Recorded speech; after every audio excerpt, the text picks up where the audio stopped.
সল্টলেক স্টেডিয়ামের সামনে ডিভাইডারে ধাক্কা প্রাইভেট গাড়ির। উল্টোডাঙ্গা থেকে সায়েন্স সিটিগামী গাড়ি দ্রুত বেগে সল্টলেক স্টেডিয়ামের 5 নম্বর গেটের সামনে নিয়ন্ত্রণ হারায়। প্রথমে বিদ্যুতের পোস্ট এবং তারপর গার্ড রেলে ধাক্কা মারে। এরপর ডিভাইডারে ধাক্কা মারে। গাড়িতে থাকা দুজনকে উদ্ধার করেছে বেলেঘাটা ট্রাফিক গার্ডের পুলিশ। চালক মদ্যপ ছিলেন কিনা তা পরীক্ষা করে দেখা হচ্ছে। গাড়িটি আটক করেছে পুলিশ। আর একবার জানিয়ে রাখি, সল্টলেক স্টেডিয়ামের কাছে দুর্ঘটনা। সল্টলেক স্টেডিয়ামের সামনে ডিভাইডারে ধাক্কা প্রাইভেট গাড়ির। উল্টোডাঙ্গা থেকে সায়েন্স সিটিগামী গাড়ি নিয়ন্ত্রণ হারায়। প্রথমে বিদ্যুতের পোস্ট ও তারপর গার্ড রেলে গিয়ে ধাক্কা মারে। এরপর ডিভাইডারে ধাক্কা মারে গাড়িটি। গাড়িতে থাকা দুজনকেই উদ্ধার করা হয়েছে।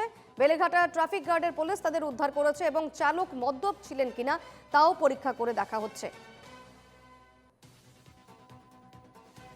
সেই গাড়িটিকে উদ্ধার করে নিয়ে যাওয়া হচ্ছে, সেই ছবি আপনারা দেখছেন। সল্টলেক স্টেডিয়ামের সামনে এই দুর্ঘটনা। উল্টোডাঙ্গা থেকে সায়েন্স সিটিগামী গাড়ি নিয়ন্ত্রণ হারায়। প্রথমে বিদ্যুতের পোস্ট এবং তারপর গার্ড রেলে ধাক্কা মারে। এরপর ডিভাইডারে ধাক্কা মারে গাড়িটি। তবে চালক মদ্যপ অবস্থায় ছিলেন কিনা সে বিষয়েও পরীক্ষা করে দেখছে পুলিশ।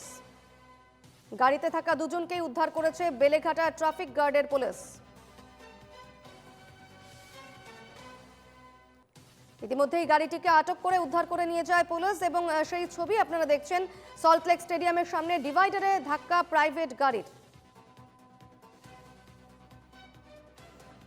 বিস্তারিত কথা বলবো, আমাদের সঙ্গে টেলিফোনে রয়েছেন প্রতিনিধি সুস্মিত মজুমদার। সুস্মিত, কিভাবে এই ঘটনা ঘটলো, কি জানাচ্ছে পুলিশ?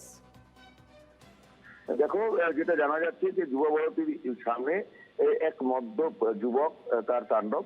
পরপর সেই গাড়ি ধাক্কা মারতে থাকে যে পিলার গুলো রয়েছে, ইলেকট্রিক পিলার গুলো রয়েছে সেগুলোতে, এবং তারপর পরবর্তীকালে যে সল্টলেক স্টেডিয়ামের সামনে যে ডিভাইডার রয়েছে সেই ডিভাইডারের 5 নম্বর গেটের সামনে নিয়ন্ত্রণ হারায় এবং সেখানেই গিয়ে বিদ্যুতের খুঁটির পরে ডিভাইডারে গিয়ে ধাক্কা মারে এবং তারপরে সেখানে অচৈতন্য অবস্থায় সেই যুবক গাড়ির মধ্যেই থেকে যায়। যদিও সেই দুই যুবককে ইতিমধ্যে বেলেঘাটা থানার পুলিশ গাড়িটি এবং দুজনকেই উদ্ধার করে তাদের প্রাথমিক চিকিৎসা করা হয়েছে।